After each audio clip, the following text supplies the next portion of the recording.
Welcome sa ating luto serye, episode 4. At ngayon magluluto nga tayo ng adobong baboy. Unahin natin yan sa paglagay ng mantika at isunod na natin ang patatas. Lulutuin nga natin yung patatas hanggang sa parang french fries yung texture niya. Ganyan nga lagi ang pagluluto ko sa patatas kahit anong putahe pa yan. Kapag nag-brown na nga yung ating patatas, iset aside na natin yan.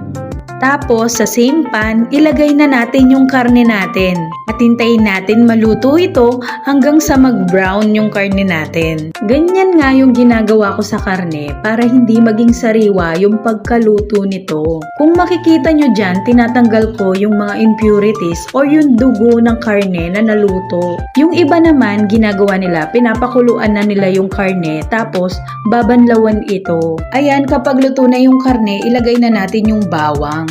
Isi-separate ko pa nga sana yung pagluluto ng bawang pero hinalo ko na ito. Tapos ilagay na natin yung sibuyas. Haluin din natin ito habang ginigisa. Mas makapit kasi yung lasa ng sibuyas at bawang sa karne kapag ganyan yung ginawa nyo.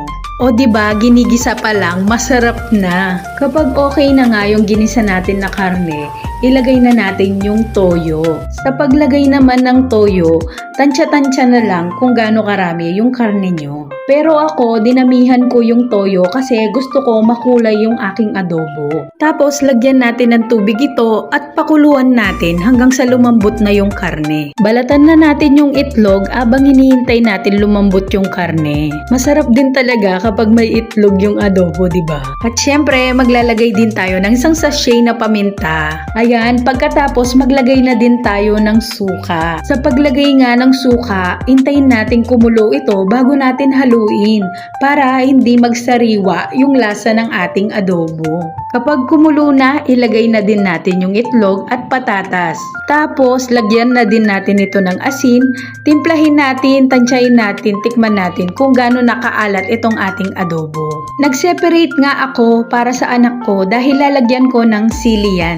Mas masarap kasi pag mahanghang yung ating adobo. Maparas, manyaman, sabi dapi rin Kapampangan. Hindi na nga ako naglagay ng iba pang pampalasa dyan dahil suka at toyo lang lalabas na yung tunay na sarap ng original na adobo. Nakalimutan ko palang maglagay ng laurel dyan. Pero masarap pa rin naman yung lasa niya, lalo na pag pinatuyo mo yung adobo. Napakadali nga lang magluto ng adobo dahil napakakonti lang ng sangkap nito. Iba talaga ang putahe nating mga Pinoy. Nakakagutom talaga habang bino-voice over ko to.